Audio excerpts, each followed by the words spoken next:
name is Stacy Ziarko, and I'm the President and CEO of the Sterling Heights Regional Chamber of Commerce. I'm here today with Luke Bonner, the Senior Economic Development Advisor for the City of Sterling Heights, and our friend Steve Couchman from Live Picture. Our special guest today is from Michigan Manufacturing Technology Center, or MMTC, Pete Schmidt. We're glad you're with us today. We'd love for you to tell us a little bit about the services that you're offering. Tell us a little bit about your organization too, and then how you can help some of our businesses in this, new COVID crisis and what happens next. So thanks for being here. Thank you for having me. It's great to be here. And thank you for letting me participate in this COVID cast. The previous ones have been great. I watched all of them and got some good information out of them all. For those who don't know of our organization, the Michigan Manufacturing Technology Center is a nonprofit organization. They're partially funded by the state and federal government. We assist small to mid-sized manufacturers through training, education, and hands-on application to become more prosperous in today's economy. Normal times, manufacturers look to the center to help them become more profitable if they think they're not as profitable as they should be. When they're seeking quality certifications, help close skills gaps they have with their employees, or maybe they're concerned with their cybersecurity. We provide consulting and training over a large spectrum of curriculum, leadership skills training, market research assistance, lean manufacturing, Six Sigma, quality systems, and more. What we've been doing currently, we've been helping companies and doing a lot of distance learning, free distance learning things, webinars, in order to help manufacturers have some training.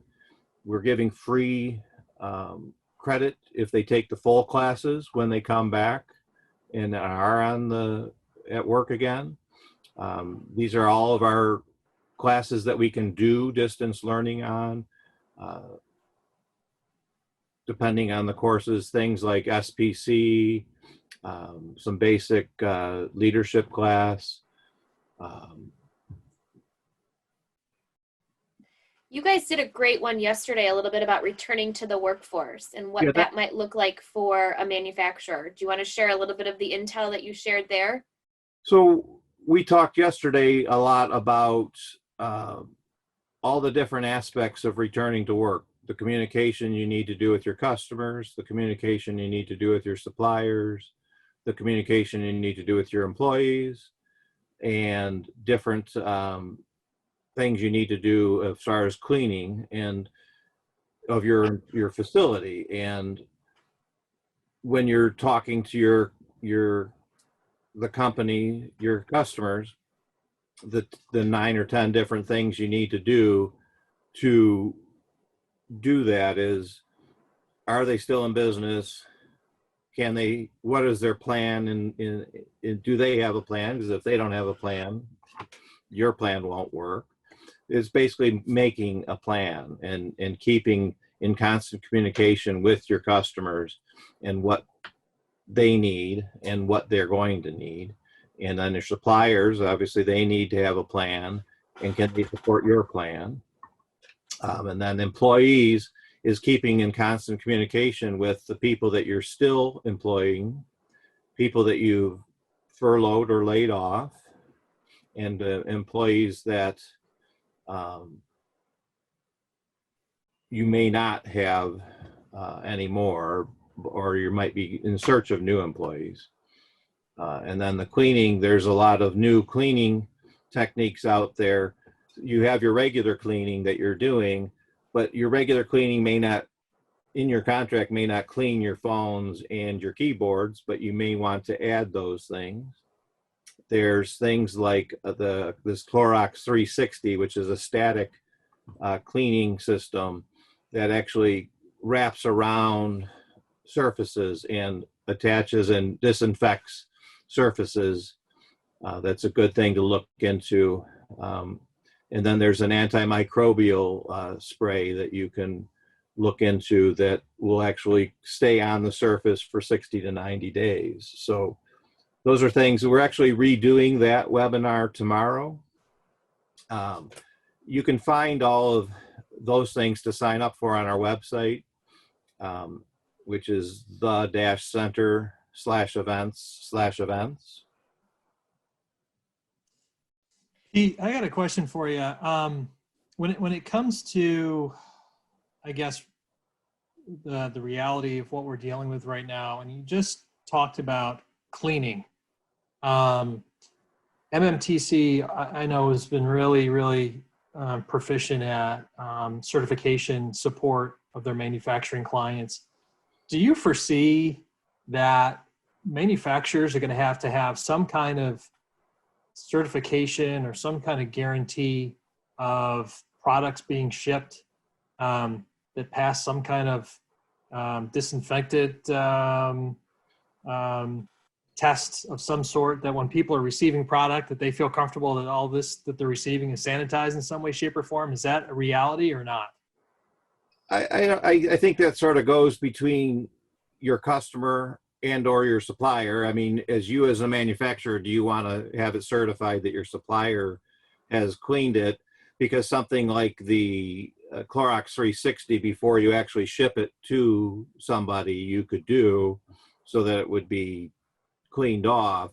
But I think that's more, I don't know how you would certify it, because once it gets in the truck and gets to a distribution center and goes through all those things, there's a lot of different people involved. I'm not sure how you'd certify it other than doing that step. I mean, you could ask your supplier or your customer could ask you to do a decontamination process before you ship something. Sure. One of the things that you and I have talked about in the past was you talk a little bit about the services that the center offers, and you gave an example of going into a manufacturer, kind of doing an audit of the services that are there, and then telling them maybe what they need to be doing and what they should change. Can you talk a little bit about those services that you all provide? The one that sticks in my head is the one where they thought they needed to expand, and in the end you said no, you just need to restructure your setup. Yeah, we do a lot of, and those are free assessments. We can come into a facility for like a lean or a quality or any kind of assessment of your situation and look at your company and your organization. In the case that Stacy just brought up, a bakery asked us to come in and help them find a facility to move into because they had outgrown their space. And when we came in, we looked at their current facility, and it was determined that by moving equipment around and readjusting everything, we could actually increase their production in their current facility by 30%. So they didn't have to move then. They could put off moving for a year and a half, 2 years. So it really saved them money over a long period of time by just moving some parts around, some of the manufacturing around. So we do these virtual assessments. We can do them virtually too, some of them, by just using a computer and having someone walk the plant. We can visually see some of the things that we would need to see. And some of the other, we can look at costing. If you feel you're not making the profits, we can have some of our costing people look at your budgets and your balance income statements, all those things, and decide where you might be missing out on opportunity to make more money. Lean opportunity assessments to see in your manufacturing, are there opportunities to make product more efficiently just by looking at your production line. Pete, when it comes to some, I guess, what we can expect to happen in kind of the new reality. I mean, you've got a lot of manufacturers under a lot of stress right now. You also have other manufacturers that are still doing quite well because of a very quick adaptation to some high demand health products in the market today. I guess maybe the first question is, what does a manufacturer go through when they determine, hey, we think we can be a huge benefit to what people need right now. Let's reorient our process. Let's start making, face shields. Let's get this out into the market. Let's start making gowns and face masks. What from your client base, typically, what does a manufacturer walk through to figure out, can we do this or not? And how do they get themselves set up to start doing that? Well, we've helped quite a few do that by just a couple of the manufacturers could make just the plastic face shield, but they needed strapping. So we would reach out to all of our salespeople, such as me, in our organization to find companies that might be able to supply strapping materials or other materials to help give them the parts they need. So we can help find suppliers through our knowledge of all the Michigan manufacturers in the organization. We have access to, we have the PTM-IM, which is proud to manufacture in Michigan. On our website, it's free to join. Companies can put their information up there, and it's a way to access information about other companies so they can search on there for suppliers also. But we also have market research that can help them find suppliers of parts if they're looking to get into it, if they only make one specific part of a PPM per se, and they need to find those other suppliers. And we can help them also with finding one of the other salespeople that handles the central region of the South. It was working quite extensively helping to find PPM for the MEDC. So, we do a lot of different things in that regard to help different manufacturers. And we worked extensively with Stryker out in Portage to find them suppliers to help with some stuff, with some parts they needed. Fantastic. Luke, do you have anything else? Luke's our question guru. He has the best questions. I got lots of questions, but go for it. No, I'm good. So you're up. Okay. So Pete, tell me in your mind, what do you think are going to be some of the bigger challenges? I mean, outside of workforce, workforce is already a challenge. There's been a lot of layoffs and furloughs already. So, I think maybe one challenge is rehiring or bringing people back into the workforce. But what do you think is going to be the biggest challenge when the economy starts to rev back up for manufacturers? And how do you think you guys will play a role in kind of assisting in that process? Well, I think some of the bigger things would be social distancing in the workforce.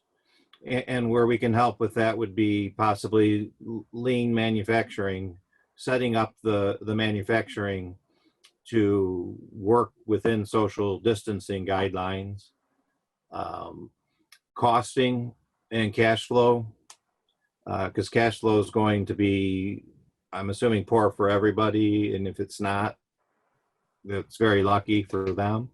I think everyone's hurting right now. So I think we can help everybody better understand their costing if they don't know it. So those things are two of the bigger areas I see as things that are going to be important for everyone, and managing their cash flow. I think we can help with those. When we went through the Great Recession in 09 and 10, I know that there was a significant I guess, outreach and education from the MEDC and regional economic development organizations about diversifying your product and customer base. I feel like that has become way more top of mind for Michigan manufacturers the last 10 years, at least from thought process. But has there been a true reality that do you think our Michigan-based manufacturers have become more diverse and therefore potentially more resilient for times like this? I don't think that they really have become more diverse yet. When I just started in this position in early January, and a large percentage of companies before all this started had continued to talk to me about diversification. And we do have market research, and one of the things we do with market research is find other avenues that their products can go into, other markets that their product can go into. We can find one avenue or three or whatever, and we give them, organizations they can join. We give them companies that they can call on to try to sell to and things like that, so that they have that leg up on and going after new business in that new market. And sadly, they haven't had a chance to, because by the time that's started to go forward, this all happened. So I think that's going to be huge. Companies need to diversify. You can't rely on the auto industry. It's still about 80% in Macomb County. Right. I would agree with you. And I think one of the things that I'd like to do is explore opportunities where we can make sure that the manufacturing community knows that you're available as a resource.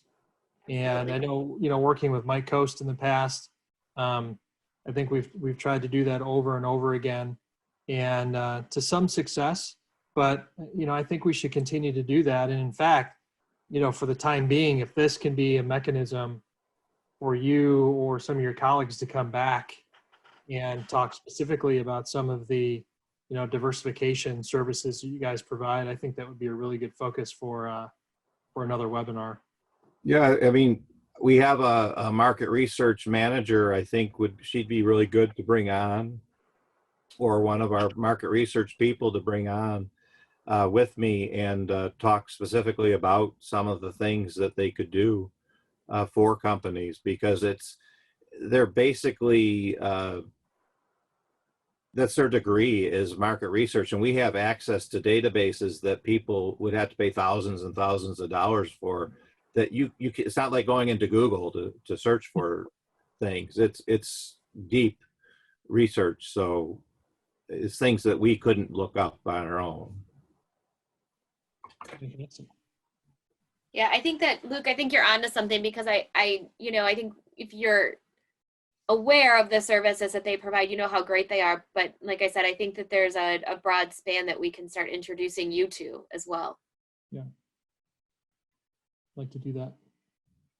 Well, thank you, Pete, for joining us today. I think this is, these have all been chock full of information, and I think I pull something away from each of them a little differently, and we're, glad you're here.